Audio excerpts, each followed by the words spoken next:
Nem sempre persistir será um sinal de força. Às vezes pode significar apenas teimosia disfarçada, mascarada de esperança.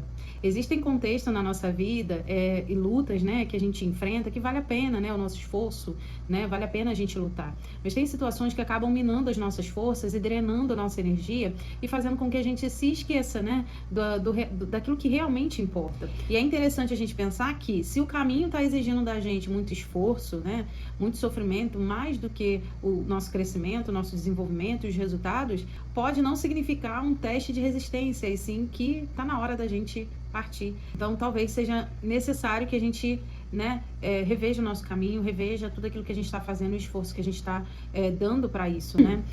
Vamos falar um pouquinho mais sobre isso, mas antes deixa eu me apresentar. Olá, sejam muito bem-vindos a esse canal. Meu nome é Sabrina Marli, sou psicóloga terapeuta, sou especialista em relacionamento, traumas e desenvolvimento pessoal. E é aqui que você vai encontrar ideias poderosas, reflexões profundas para você transformar a sua vida. Se você gostar desse conteúdo, já deixa o seu curtir e me segue para que o YouTube possa te recomendar novos vídeos meus para você assistir. É isso, vamos para o conteúdo. Essa reflexão é muito interessante. Existe uma linha muito tênue, né, que separa ali a persistência da teimosia, né? E é verdade que muitas das vezes a gente insiste em algo não por força ou por convicção, mas porque simplesmente a gente tem um apego cego naquilo ou um medo de simplesmente ter que admitir que talvez, e só talvez, a gente não esteja mais indo pelo caminho correto, pelo caminho certo. Talvez a gente esteja confuso, talvez a gente esteja perdido. Então é por isso que a gente precisa entender o que é persistência e o que se tornou aí apenas teimosia. Vamos falar um pouquinho sobre quando a nossa persistência se torna teimosia. O primeiro ponto que eu quero ressaltar com vocês é a falta de resultados. Se a gente está vendo que a gente está empenhando esforço, empenhando os nossos recursos, o nosso tempo em algo que não está nos trazendo resultados, talvez seja a hora de você rever o seu caminho, rever tudo aquilo que você está fazendo e buscar estratégias para melhorar, né? Para você, de certa forma, conseguir algum resultado ou simplesmente abandonar esse projeto. O segundo ponto é ignorar feedbacks. Muitas das vezes a gente tem pessoas que nos apoiam, tem pessoas que confiam no nosso trabalho, mas ainda assim a gente ignora, né, a sua sabedoria, ignora as suas críticas, ignora seus pontos, né, construtivos para o nosso desenvolvimento, para o nosso crescimento, e isso pode ser sim um grande sinal de teimosia. Talvez pela sua resistência realmente de reconhecer que esse projeto está fracassado, de que esse relacionamento não vai para frente. Aí as pessoas que te amam estão realmente dando conselhos, sendo o seu ponto cego, né, para observar aquilo que não está tão legal e você ainda assim está ignorando. O terceiro ponto é o sacrifício em excesso. Quando você percebe que a sua persistência, ela está te trazendo prejuízos na sua saúde, no seu relacionamento e na sua própria felicidade, né? Então esse é o momento onde você se questiona se o preço não está caro demais, não está alto demais, né? Então aí você está se prejudicando, né? Prejudicando a sua saúde emocional, prejudicando os seus relacionamentos, prejudicando a sua própria felicidade, justamente para chegar a alcançar alguma coisa que você nem tem certeza se realmente vai alcançar.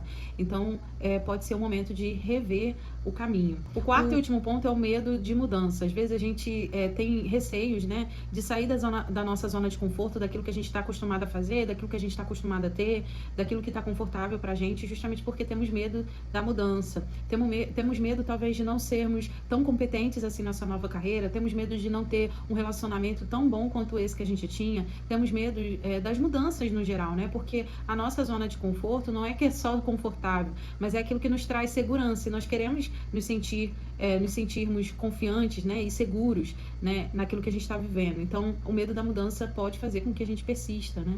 E eu quero te fazer uma pergunta, né, para sua própria autorreflexão. Será que você não se vê numa situação como essa, onde você não tem visto resultados? E aí a gente pode trazer várias camadas, né, da nossa vida para essa situação, como por exemplo, será que você não vê uma falta de resultados no seu relacionamento atual, no seu emprego atual? Você está aí se esforçando, tanto no relacionamento quanto no emprego, mas a promoção não vem, ou o seu relacionamento não flui, existem constantes desentendimentos, né, constantes brigas e falta de compreensão um do outro, vocês se distanciam mais a cada briga porque vocês não conseguem se entender. No trabalho você já não se vê mais com tanto ânimo, né, com tanta força para poder se dedicar àquilo ali, justamente porque você não vê os resultados, você só vê o seu esforço, e aí você se esforça para tentar se comunicar com o seu parceiro, a sua parceira, ou no trabalho, né, onde você está se esforçando, esperando, é a primeira a chegar, a última a sair, mas ainda assim, a promoção nunca vem, né? Ou às vezes você está insistindo em uma profissão que não é o que você quer, mas que de certa forma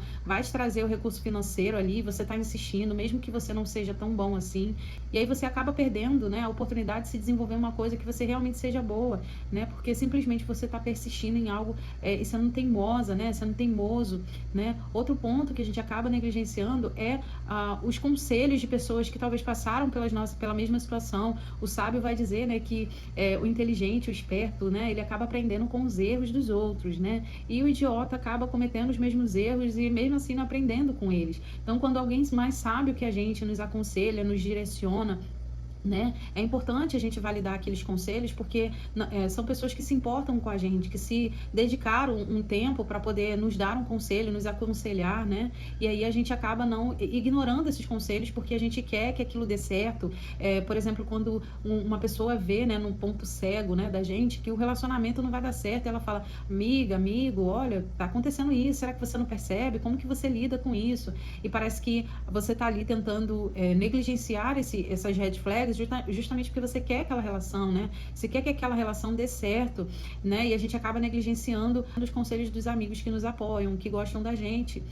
Outro ponto, né? Os sacrifícios que a gente acaba fazendo, como por exemplo, você tá aí ansiosa, estressada, vive brigando com seu parceiro, vive cansada, vive exaurida do trabalho, vive aí em esgotamento emocional, tanto por uma questão e pela outra, tanto pelo relacionamento, quanto pelo trabalho, quanto por tudo, né, que tá acontecendo na sua vida, e você ainda assim não consegue enxergar que você precisa abrir mão, né? Que você precisa deixar essa relação ir, que você precisa procurar uma nova oportunidade de emprego, que você precisa realmente se qualificar para uma nova carreira profissional, justamente para que você não viva em sofrimento, né? Não viva se exaurindo, se cansando, se esgotando, tanto emocionalmente quanto fisicamente, né? E por último, a mudança sim, é muito ruim ficar mudando, é muito ruim perder aquilo que a gente já tem, a nossa rotina, estar na nossa zona de conforto, não é só por ser confortável, né? Mas por ser o nosso ambiente estável, o nosso ambiente de equilíbrio, saber que a gente tem aquilo ali nos traz confiança,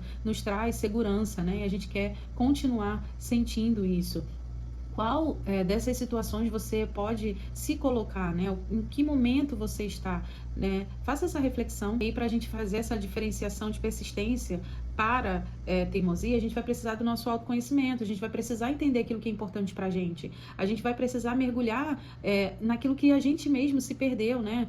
Talvez a gente tenha se perdido na nossa própria identidade, tentando se formatar ao que a empresa esperava da gente, ao que o parceiro esperava da gente, ou ao que a amiga ou amigo esperava que a gente fosse, né? Tentando suprir uma demanda. A gente vai precisar ser flexível, né? Se adaptar às novas ideias, optar por, de repente, tentar estratégias novas, justamente para que a gente faça dar certo. Então, estar aberto a novas ideias pode significar talvez uma mudança, né? Então, essa flexibilidade vai trazer para a gente perspectiva, né? Mas que talvez a sua teimosia possa não permitir que você seja flexível. O terceiro ponto é a humildade. A gente precisa entender que nós não temos as respostas para tudo, né? E que a gente precisa do outro, que a gente não tem todos os caminhos, que nós não sabemos as verdades absolutas sobre tudo, né? Então, assim, é importante a gente ter essa humildade. Por fim, a gente precisa ter sabedoria. Sabedoria de reconhecer quando é a hora da gente parar de insistir e quando vai ser a hora realmente da gente insistir, da gente persistir. Então, a sabedoria, ela vem justamente pelos erros que a gente já cometeu e que a gente não quer cometer de novo. Então, para um pouquinho, perceba. Será que eu tenho focado no meu autoconhecimento, entendido qual é o meu objetivo com isso? Se eu não estou tentando agradar as pessoas? Se eu realmente estou focando nisso porque é o melhor para mim? Pensa se você está sendo flexível. Será que eu estou fazendo adaptações? Será que eu estou percebendo aquilo que deu errado para poder tentar melhorar? Ou pensar se você está sendo humilde. Será que eu estou ouvindo aquelas pessoas que estão me apoiando, me aconselhando, me direcionando, sendo o meu ponto cego nessa situação, dentro desse contexto? Que às vezes, gente, a gente não sabe, mas dentro do processo terapêutico é óbvio que o terapeuta, como seu ponto cego, ele consegue enxergar a situação de fora, né? E a pessoa enxergando de fora, ela enxerga o todo, né? Quando a gente está no olho do furacão, a gente só enxerga o furacão mesmo, né? Mas quem está de fora do furacão enxerga muito mais amplo, enxerga muito melhor. Então, às vezes, essas pessoas, ou seu terapeuta, ou sua mãe, seu pai, seu amigo, pessoas que você confia, estão te aconselhando, não para te fazer mal, mas para poder te direcionar, para realmente te aconselhar. E como a gente está falando sobre esperança, esperança é importante, né? A esperança, ela nos traz ali a vontade de persistir. Mas a esperança, ela não pode ser confundida com ilusão. A esperança, ela precisa ser realista, a esperança, ela precisa ser baseada nos fatos, né? Ou no que você entende como evidência de que você vai realmente conseguir, através das suas análises, né? Por exemplo, não pode ser confundida com desejos infundados. Ah, não, eu quero, eu vou conseguir, mas por quê? O que te garante? O comportamento do outro, né? Às vezes você está falando, não, ele me ama, mas de que maneira ele te demonstra o afeto dele? De que maneira ele comprova esse afeto para você? Então é importante você fazer essa observação. Não, eu vou ser promovida. Quem te garante que isso vai acontecer? Quais são os fatos para que isso aconteça? Quando você tem um negócio na sua cabeça, você insiste que aquilo ali vai dar certo, você faz a primeira e você só vai gastando seus recursos, mas porque você está investindo em algo que é apenas o seu desejo, é apenas o que você idealizou dentro da sua cabeça de que pode dar certo, de que vai dar certo, e aí você insiste de que aquilo vai dar certo, mesmo sabendo, tendo todas as evidências de que não vai dar. Então, reconhecer que a persistência, ela é sim uma qualidade valiosa, né? Mas a gente precisa ter sabedoria para usá-la, né? Nem sempre insistir vai ser sinal de força, mas sim, como a gente falou, né, de uma teimosia disfarçada aí de esperança. Estamos chegando ao final desse vídeo. Eu gostaria de ressaltar algumas situações, alguns contextos, né, em que desistir não pode ser uma opção mais, né? O primeiro exemplo é um relacionamento tóxico, né? Quando você percebe que a relação, ela te traz mais tristeza, angústia, do que necessariamente alegria, felicidade. Então pode ser um grande sinal de que você precisa rever os seus caminhos, né, e seguir em frente. O segundo são os objetivos irreais. Quando você percebe que está constantemente seguindo um sonho, um propósito, ou alguém, né, que só está te causando decepção, frustração, pode ser a hora de você reavaliar suas prioridades, né, e seguir seus próprios caminhos. E por último, são as coisas que não podemos mudar. Às vezes, aceitar que as coisas são como são e que não temos, né, a capacidade para mudá-las é a melhor ideia, né, para a gente lidar com determinadas questões. Às vezes, nessas situações, praticar o autocuidado, como focar na nossa saúde física e mental, na nossa autocompaixão, vai ser a nossa melhor estratégia para cuidar da gente. Ou quem sabe, né, cultivar a gratidão, se concentrando nas coisas boas da vida, né? Eu sei que às vezes a gente toma decisão e a gente parece que não vê saída pra gente, parece que a gente não vê nada de bom, né, dessa situação, mas é bom a gente se concentrar naquilo que a gente tem de melhor, né? Nem tudo tá perdido. Ou talvez buscar o apoio, né, dos familiares, dos amigos, de pessoas que gostem da gente, ou até mesmo, né, de um profissional da área da saúde, um terapeuta, para nos ajudar a lidar com essa situação. E o principal, que é viver o presente, não ficar preso ao que a gente viveu, ao passado, às situações que foram ruins, frustrantes e decepcionantes pra gente, né? Viver o presente, não ficar preocupado, ansioso, né, com o futuro, mas viver o presente, aproveitar esse momento, talvez para se autoconhecer, talvez para rever alguns sonhos que foram perdidos, pode ser uma boa estratégia para você passar por esse momento, tá? Onde você teve que tomar a decisão de deixar ir, porque persistir era mais teimosia do que necessariamente desejo, uma vontade genuína de ter algo. Então, por fim, desistir significa a gente ter coragem de focar no nosso bem-estar, na nossa saúde emocional, na nossa saúde mental e no nosso crescimento pessoal, né? Eu espero que esse vídeo tenha te feito refletir sobre a sua necessidade, né, de pensar, repensar, né, a sua trajetória, aquilo que você tem persistido em ter na sua vida, né? E focar nesse ponto onde a teimosia, ela pode mais te trazer danos e prejuízos do que necessariamente benefícios. Então pensa quais pontos, né, da sua vida, em quais questões da sua vida você tem sido teimoso, né? E é isso. Se você tem alguma dúvida ou quiser compartilhar alguma reflexão sobre o que você sentiu enquanto estava assistindo esse vídeo, deixe aqui nos comentários. Aproveita e já me siga se você gostou desse vídeo. Não deixe de deixar o seu joinha e a gente se vê no próximo vídeo. Até lá!